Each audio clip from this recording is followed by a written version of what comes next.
Assalamualaikum adik-adik. Hari ni kita berjumpa sekali lagi. Minggu lepas kita dah jumpa kan. Adik-adik dah masing-masing dah buat tanaman hidroponik masing-masing. Jadi hari ni akak nak adakan satu sesi perkongsian tentang proses-proses biologi dalam tumbuhan bersama dengan adik-adik.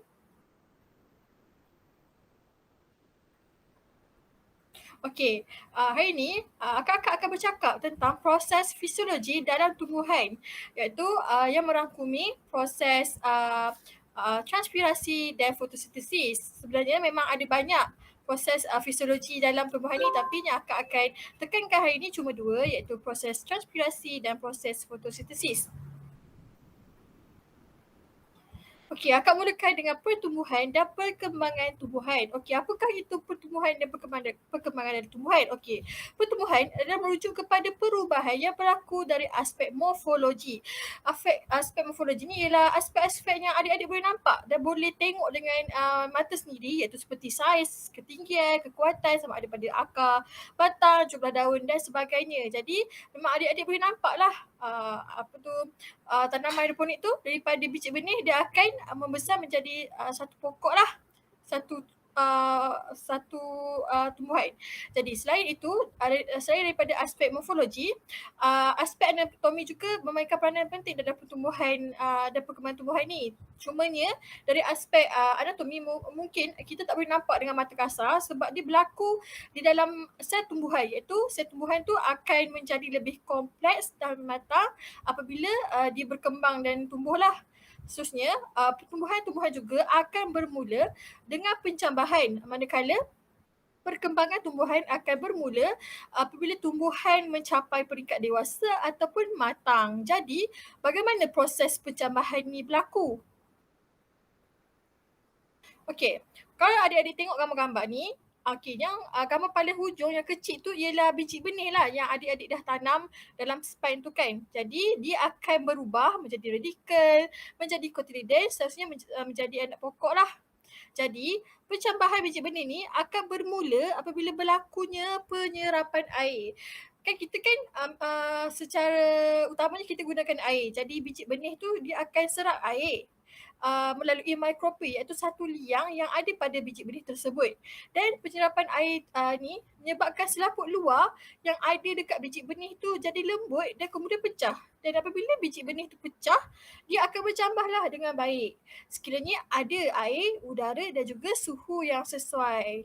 Nak senang faham, kita tengok kalau biji kacang hijau kan, kalau kita rendam dalam air, cepat je dia terkeluarkan. Jadi daripada situlah yang dia akan bercambah. Okey, maka dengan itu akan bermulalah proses percambahan yang baik. Tumbuhan seterusnya akan terus tumbuh dan berkembang sehingga matang. Okey, seterusnya akan serahkan kepada Akak Mira untuk menerangkan tentang proses transpirasi. Baiklah adik-adik, so seterusnya Kak Amira akan menerangkan tentang proses transpirasi. Okey, apakah proses transpirasi? Proses transpirasi adalah proses kehilangan air dari tumbuhan ke atmosfera. Maksudnya tumbuhan tu akan keluarkan air lah. So berlaku dekat mana? Berlaku di permukaan daun atau permukaan lain melalui permukaan stomata ataupun sebahagian lentisel. So selalunya permukaan stomata lah. Jadinya permukaan stomata tu dekat mana? So permukaan stomata tu dekat daun-daun lah. Contohnya kalau adik-adik tengok kat sini, so daun-daun ni nanti kalau macam kita zoom gunakan mikroskop, so adik-adik akan nampak lah macam ni kan. So adik-adik nampak macam lagi besar, so nampaklah stomata yang banyak-banyak kecil-kecil ni stomata. So bila kita tengok lebih dekat, inilah stomatanya. Okey, ni stomata terbuka, ni adalah stomata tertutup. Jadinya bila stomata terbuka, air akan keluarlah daripada liang-liang ni. Bila stomata tertutup, air tidak akan keluar. So seterusnya, kekurangan air pada tumbuhan menyebabkan kadar transpirasi menjadi rendah, tumbuhan layu dan akan mati. Maksudnya kekurangan air pada tumbuhan ni maksudnya bila air keluar terlalu banyak lah. So maksudnya tumbuhan akan layu dan mati. Maksudnya dia tak boleh kekurangan air dan juga tak boleh terlebih air.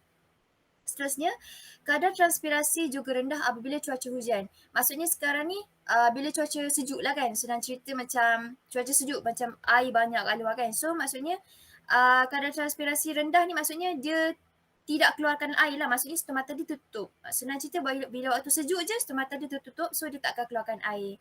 Seterusnya, kadar transpirasi dikawal oleh pembukaan dan penutupan liang stomata. Macam Kak Mira cakap tadi itulah. Kadar transpirasi ni maksudnya, air keluar daripada daun-daun ni dikawal oleh, penutupan dan pembukaan lens stomata, iaitu inilah stomatanya, dan dikawal oleh ni dipanggil adalah, sel pengawal. So seterusnya, Kak Mira akan ceritakan pula tentang kepentingan transpirasi. So yang pertama adalah kepentingan transpirasi pada tumbuhan adalah untuk menyejukkan tumbuhan dengan pelepasan wap air. Contohnya kalau adik-adik tengok kat waktu pagi kan, tengok-tengok dekat daun tu ke, adik-adik akan nampak air-air dekat daun-daun tu macam ni lah, air-air macam keluar kan. Itulah proses transpirasi yang berlaku. Seterusnya, mengangkut air dan garam mineral dari akar ke daun. Sebab kan kalau proses transpirasi ni kalau kita tahu, uh, dia sama juga macam proses nanti akan ceritakan oleh Akak Fatin dan Akak AJ, iaitu proses fotosintesis dia buat makanan ke, dia sama je, iaitu dia mengangkut air dan garam dari akar ke daun, maksudnya daripada bawah ke atas. Seterusnya, memastikan kesegahan sel sebagai sokongan kepada tumbuhan. Maksudnya memastikan kesegahan sel ni, maksudnya kadar transpirasi ni dia akan keluarkan air. Jadinya dia akan keluarkan air untuk memastikan pokok tu segar. Jadinya kalau macam pokok tu terlalu banyak air, so macam dia tak boleh keluarkan air, so dia akan layu lah sebab dia terlebih air. Sama juga macam mengeluarkan air berlebihan daripada tumbuhan. Jadi seterusnya Kak Mira akan serahkan pembentangan kepada Kak Hidayah.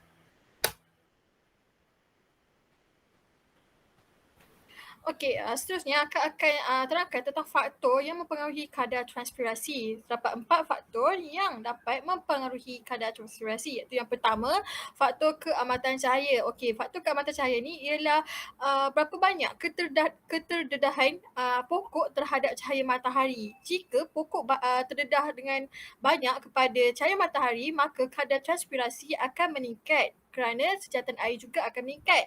Sebab itulah masa korang tanam hari tu, akak ada pesan jangan letak dekat kawasan yang terlampau banyak cahaya sebab kita tak nak air, sebab kita utamanya kita gunakan air. Jadi kita tak naklah banyak air yang tersejat.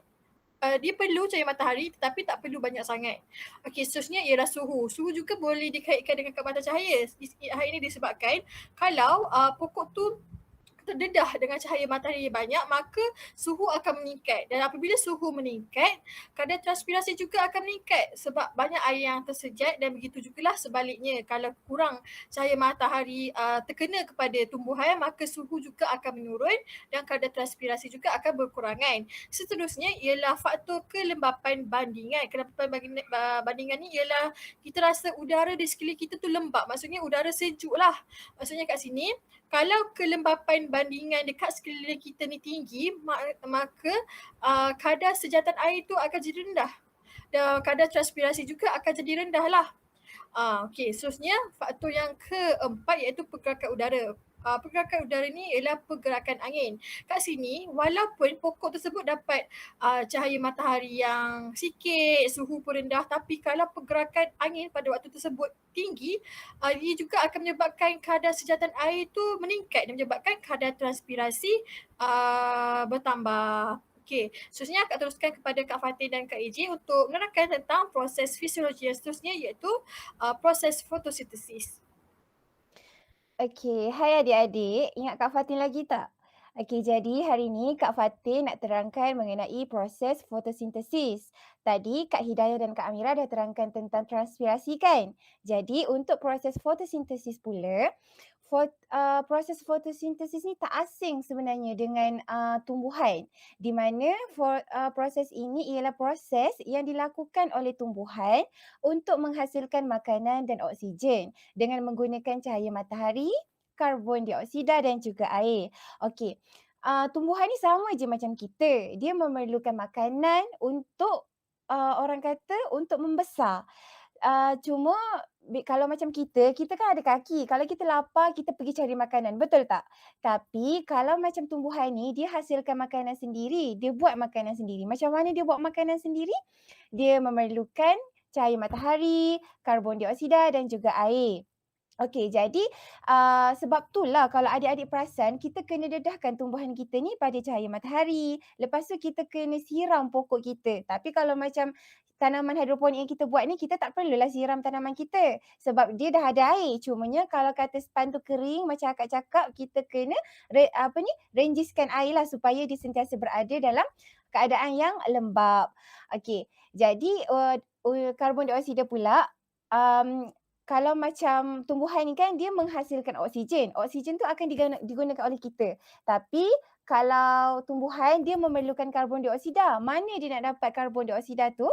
Contohnya macam kita bernafas. Contoh kalau macam adik-adik hirup nafas kan. Itu adalah oksigen. Jadi oksigen yang adik dapat tu daripada mana? Daripada tumbuhan. Katakanlah adik hembus nafas. Macam tu kan. Jadi hembus nafas tu adalah karbon dioksida.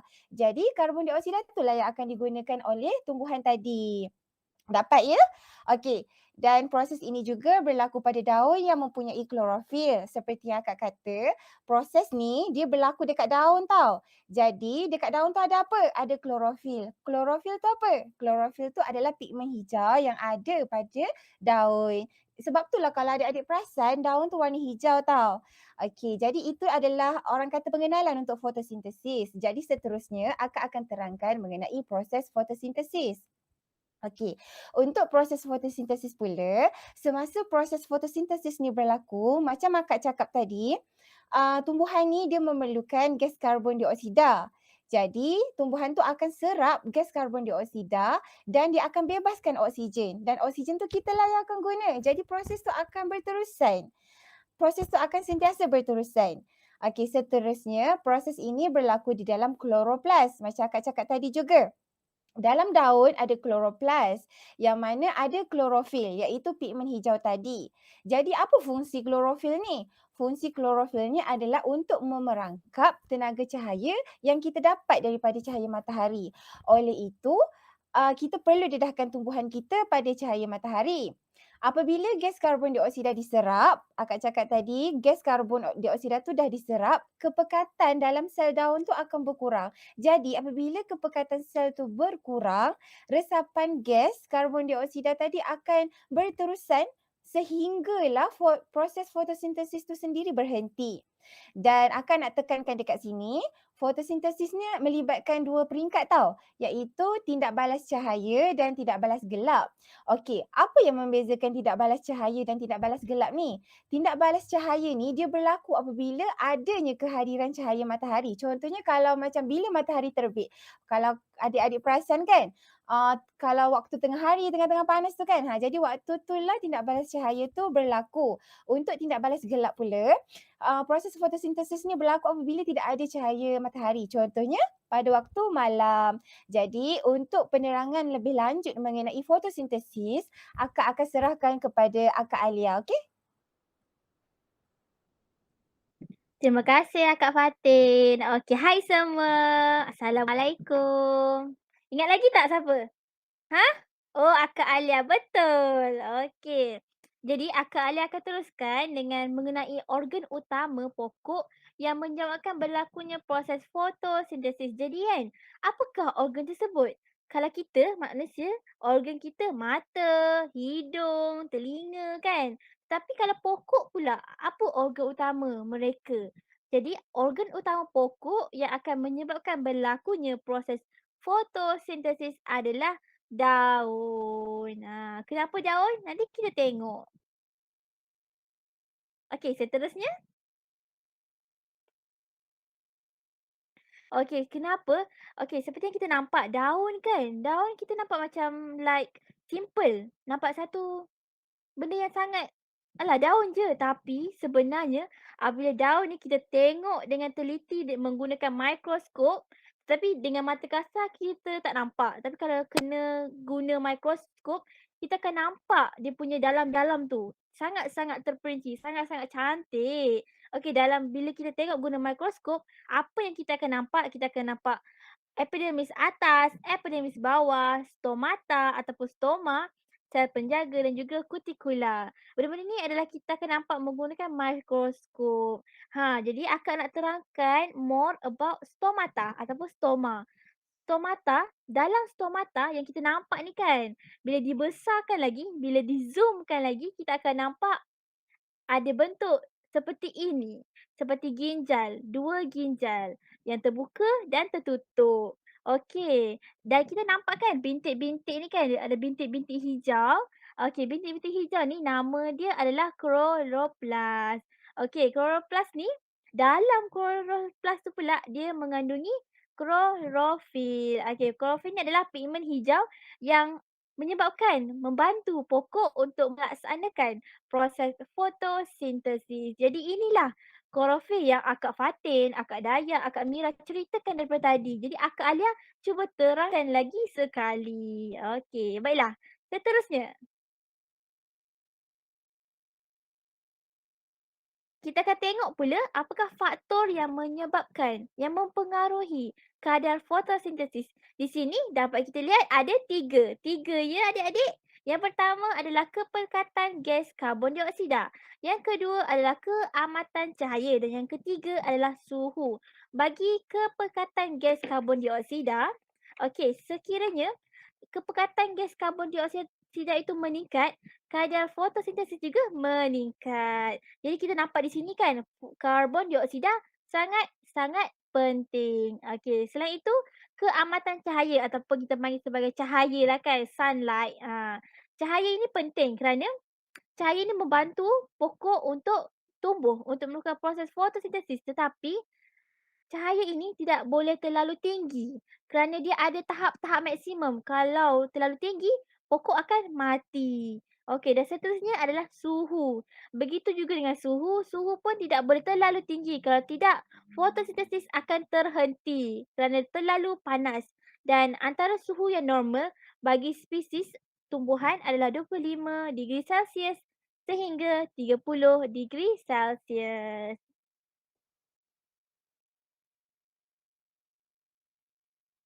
Okey, mari kita tengok seterusnya.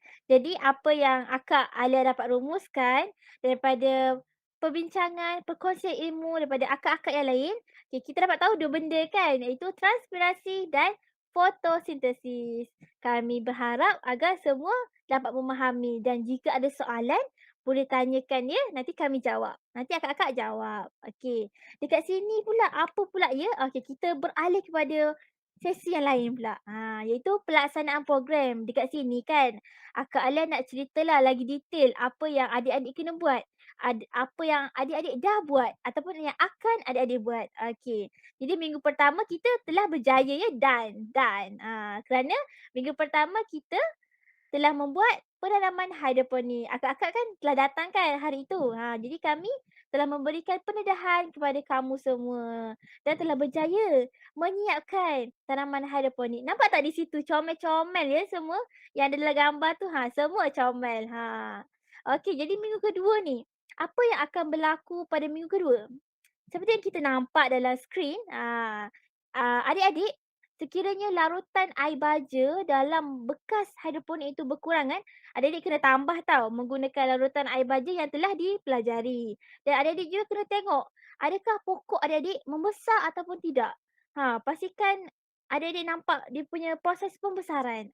Seterusnya, adik-adik juga harus melaporkan keadaan anak pokok kepada warden dan hantarkan gambar kepada kami untuk kami lihat.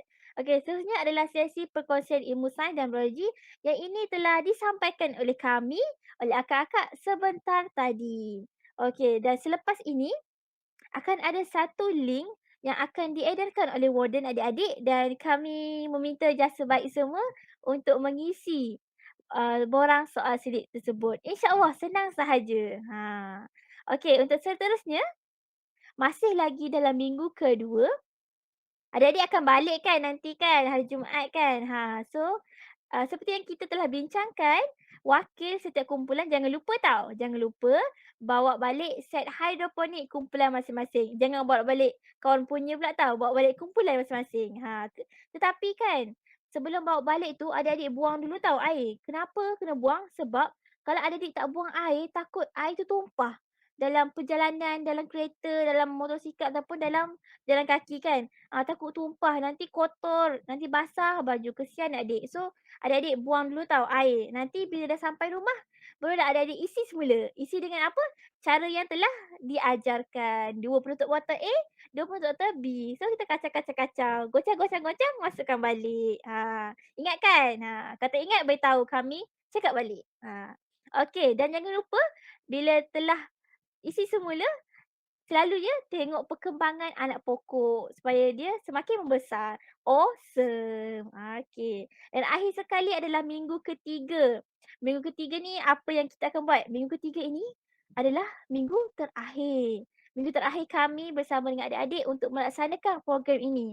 Jadi minggu ketiga ini apa yang kita akan lihat, apa yang semua akan lihat adalah perkembangan terakhir.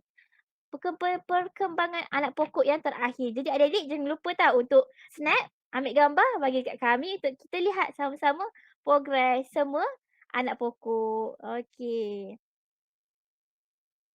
Okey, berkaitan dengan anak pokok ni kan mesti macam tertanya-tanya kan. Sebenarnya macam mana bentuk dia kan bila dah besar macam tu kan. Jadi dekat sini adalah tanaman-tanaman yang akak-akak Fatin, akak Daya, akak Amira telah buat. Akak Alia pun buat juga. Seperti yang adik-adik nampak kan nama-nama ni. Kami pun telah mencuba buat dan alhamdulillah dapat kita tengok, nampak kan pokok-pokok ni nampak tak dia naik. Nampak hijau-hijau. Alhamdulillah semua naik, jangan risau. Kami pun yakin adik-adik punya set tanaman hidroponik pun akan naik macam ini. Tapi yang ini ni minggu pertama tau dalam week ke-5, week ke-9 macam tu. Jadi tertanya-tanya tak apa yang akan berlaku pada week-week yang seterusnya.